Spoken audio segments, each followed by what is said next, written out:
The actual title of the story was The Emperor's New Clothes. It was a story about two traders who went to the emperor and sold him some clothes that were invisible to people who were either stupid or incompetent. None of the people in the emperor's kingdom questioned him for fearing ignorant, until a child among them pointed out that the emperor had no clothes. So what does this have to do with all of us?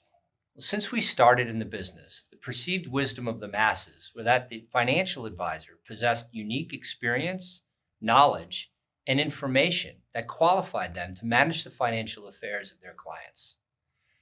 Well, what if a child of one of your clients, pointed out that all of the advice you've offered over the last decade was available in a few Google searches or on a free app?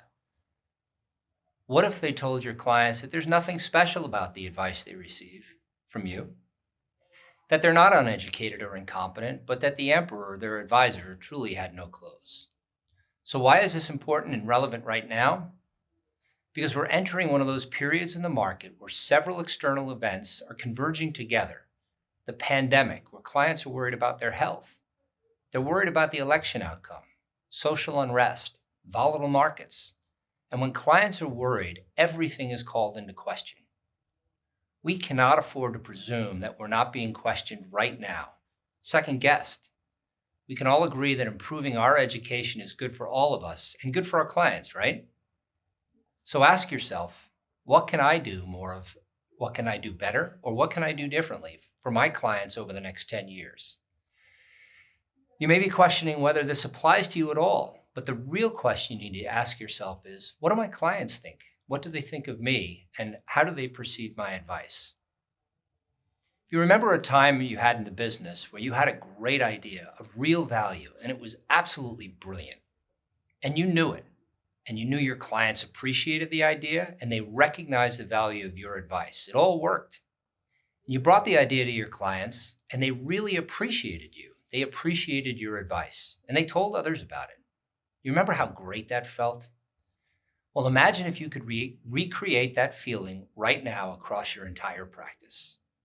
You can get back to that place with your clients right now when you follow 3 simple steps. But before I describe those 3 steps, I'm going to ask you to think back and accept what's really happened over the past 10 years in the market, and think critically about the value that you added to your clients over the last 10 years. The Dow Jones has climbed from 11,000 to over 28,000. The S&P has risen from 1,100 to over 3,400. And now you need to think about what you personally did for your clients over the past 10 years. Was it comprehensive? Was it brilliance, or was it just a really good market? Be honest with yourself. What have you learned about your practice? But then you need to ask yourself, how would your clients describe your value as their advisor over the past 10 years? Would it be comprehensive? Would it be flattering? Or would they just say, we did okay and bought some good stocks and bonds? What would you want them to say about you? So there are 3 things that you need to do right now to build trust and demonstrate the value of your advice to your clients and their children. Number 1, identify gaps in your practice. We all have opportunities to evolve and grow and prepare for the next 10 years. Be critical and be honest with yourself. Where are your gaps? In the backdrop of changing regulation, changing client expectations, and the potential impact of market volatility, you need to ask, how well do you know certain things that your clients are worried about, like the rules around annual lifetime gift tax and exclusions? Clients are worried that their current $11.6 million unified credit may revert back to $5.6 million. They're hearing about it. Some are even worried that it's going to go back to $600,000 where it started. They're worried about the elimination of a stepped-up basis at their death, which can wipe out an entire wealth transfer plan they've spent years building and leave their beneficiaries with their original basis and a massive tax bill that they can't pay. You need to have a conversational fluency on these issues and applicable trust structures they can employ. You need to know how trusts work. We all know about ILITs, but what about IJITs or dynasty trusts or family LLCs or family limited partnerships or QPERTs? You need to have a conversational fluency to be able to describe these things and let your clients know that you can help them, that you're here for them. You need to understand these topics because your clients are worried about them and they want your advice. Right now, they're either talking with their CPA, they're talking with friends, or perhaps with another advisor.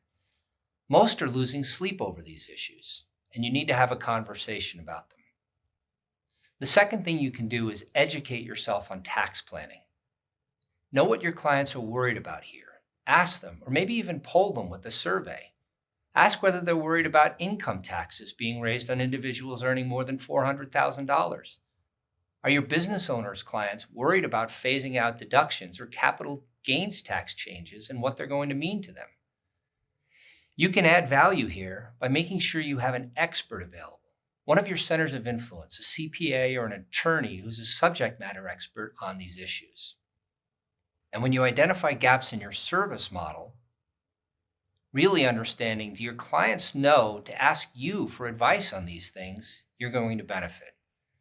You have to explore new areas to discuss with your clients and rebrand yourself. Ask whether you've talked to them about insurance or annuities or protection products.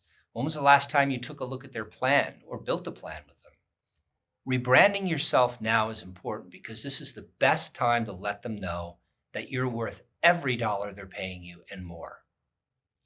The third and final thing we need to do right now is to embrace digital solutions. So what does that mean? We're not going back to the traditional office meeting anytime soon. Even if we find a vaccine in the next couple of months, it's going to be some time before clients are comfortable coming to your office, and they've been conditioned over the last month to have things on demand and at their terms. So you can host client Zoom meetings and bring a guest expert on tax and estate planning strategies. You can talk about family governance issues and invite their children and grandchildren. This is how you're going to build relationships. It's how you're going to build trust and demonstrate your competency in the new virtual world. You can host joint marketing events with your centers of influence and invite people from their practice as well. You can host client advisory boards, mix millennial clients with boomer clients, and get their feedback. Let them know that they're in the first-class cabin of your practice and that they're appreciated. Ask them what you can be doing more, better, different. You can think about networking opportunities among your guests. These are all great opportunities, and you need to take these 3 simple steps right now. Number 1, find the gaps in your practice and your service model. Number 2, educate yourself and invest in yourself around these issues. And number 3, you need to embrace digital solutions for improving your relationship and your overall client experience to prepare for the next decade. This is the greatest time to invest in your clients and your COI relationships for growth. But how do we do that when clients can't or won't come into our office? Build trust, demonstrate competency, deliver your value virtually, just as you would in a face-to-face meeting in person. Embrace digital solutions and see what your practice can do over the next 10 years. Our best FAs are growing at Wedbush faster now than ever before, and they have stronger personal relationships with their clients than ever before. When it comes to relationships with their clients, they've grown closer, learning more about each other and their families in the past 7 months than some of them have learned over the last 15 to 20 years. Why is that? Because they're having real conversations and addressing the anxiety in the minds of the client. They're exploring the what ifs. What if this happens? What if that happens? Letting them know they're here for them and unlocking the real fear that the clients have in their mind. We're avoiding the fixing and providing solutions as an automatic approach, and just keep asking open-ended questions until you truly discover what's causing the anxiety in the unconscious mind of your clients. Sometimes going back to basics helps. I remember there was a piece that came out, the 13 Wealth Management Issues, and I think I first learned about it from Canon Financial. Used it in my practice years ago for initial meetings with new clients, with prospects, and with some of the semi-annual reviews I was conducting. After going through those 13 wealth management issues, clients knew that I was prepared to help them with all of those issues and provide solutions and answers and a way forward. It was an excellent way to demonstrate value with clients and demonstrate competency, as well as organizing client reviews. We have to prepare for the next decade, and perhaps we have to be honest with ourselves right now about the gaps that we have to fill. So take these 3 steps now, put yourself in the place of greatest potential with your clients and the next generation, and I promise you the rewards will be worth it. Thank you.